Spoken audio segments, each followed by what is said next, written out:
Bonjour, lecture de la 5e lettre adressée à Grégoire XI par Catherine de Sienne.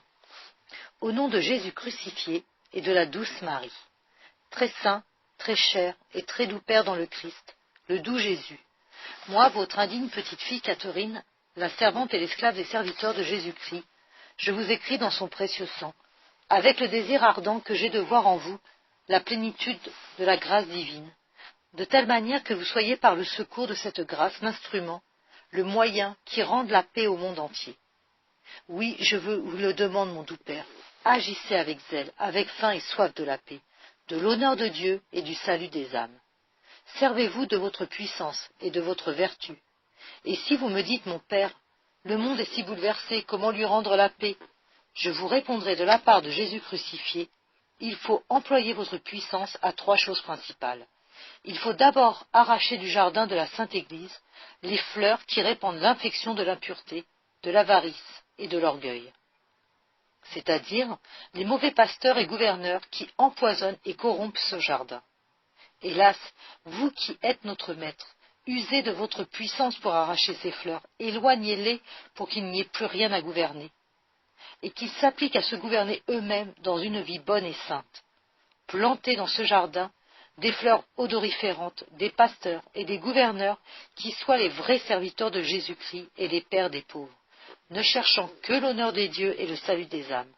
Hélas, quelle honte de voir ceux qui devraient être des miroirs de pauvreté volontaire, d'humbles agneaux distribuant les biens de l'Église aux pauvres, vivre au contraire dans les délices, les grandeurs, les pompes et les vanités du monde, 1000 fois plus que s'ils n'avaient pas quitté le siècle. Beaucoup de séculiers même doivent les couvrir de confusion par leur vie bonne et sainte.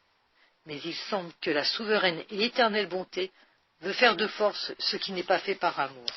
Il semble qu'elle permet que la puissance et les richesses soient ôtées à son épouse, comme pour montrer qu'elle veut que la Sainte Église revienne à son premier état de pauvreté, d'humilité, de douceur, lorsque ses ministres ne songeaient qu'à l'honneur de Dieu et au salut des âmes, s'appliquant aux choses spirituelles et non pas aux choses temporelles. Maintenant, on s'applique plus au temporel qu'au spirituel. Les choses vont de mal en pis. Aussi, la justice de Dieu a permis de grandes persécutions et tribulations. Mais prenez courage, mon Père, et ne craignez rien de ce qui est arrivé ou peut arriver. Dieu le permet pour ramener l'Église à la perfection, pour que son jardin se remplisse d'agneaux et non pas de loups qui ravissent son honneur et prennent pour eux ce qui lui appartient. Ayez confiance dans le Christ, le doux Jésus. J'espère que son secours, la plénitude de la grâce divine et la protection d'en haut sera sur vous, si vous faites ce que nous avons dit. De la guerre, vous viendrez à une grande paix, de la persécution à une grande union. Et ce n'est pas par la puissance des hommes, c'est par la sainte vertu que vous triompherez des démons visibles, des créatures iniques et des démons invisibles qui ne dorment jamais autour de nous. Mais pensez, mon Père, que vous le ferez difficilement, si vous n'accomplissez les 2 autres choses, votre retour à Rome et la proclamation de la croisade. Ne vous laissez pas arrêter dans vos saints désirs par les scandales ou les révoltes des villes, que vous voyez ou que vous apprenez. Soyez au contraire plus ardents à les accomplir. Ne croyez pas le démon qui voit la perte qui le menace et qui s'applique à vous troubler et à vous faire changer pour que vous perdiez l'amour et la charité, et que vous ne reveniez pas à Rome.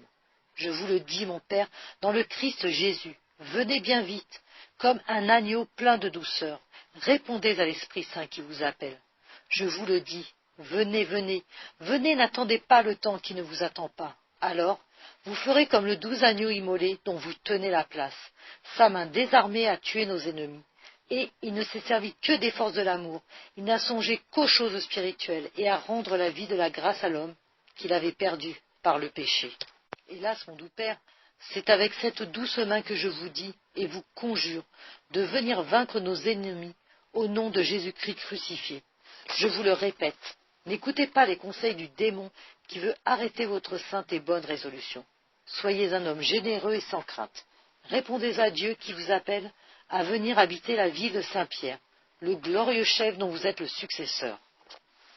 Et puis, levez l'étendard de la Sainte Croix. C'est par la croix, dit saint Paul, que nous avons été délivrés. C'est par cet étendard protecteur des chrétiens que nous serons délivrés de la guerre, de nos divisions de nos iniquités, et que les infidèles seront délivrés de leurs erreurs. Et de cette manière vous verrez, et vous obtiendrez de bons pasteurs dans la Sainte Église. Vous lui rendrez la force et les ardeurs de la charité. Ceux qui la dévorent ont tellement épuisé son sang qu'elle est toute pâle. Mais ayez confiance et venez, mon Père. Ne faites plus attendre les serviteurs de Dieu, qui se consument de désirs. Et moi, pauvre misérable, ma vie me semble une mort lorsque je vois tant offenser Dieu. Ne vous éloignez pas de la paix à cause de ce qui est arrivé à Bologne. Mais venez. Je vous assure que les loups féroces viendront mettre la tête sur votre sein comme de tendres agneaux, et ils vous demanderont miséricorde, à vous leur Père. Je vous en conjure, mon Père, écoutez favorablement ce que vous dira frère Raymond et mes autres fils qui l'accompagnent. Ils viennent de la part de Jésus crucifié et de la mienne. Ce sont de vrais serviteurs du Christ, et les enfants fidèles de la Sainte Église. Ô Père, pardonnez à mon ignorance, et que votre bon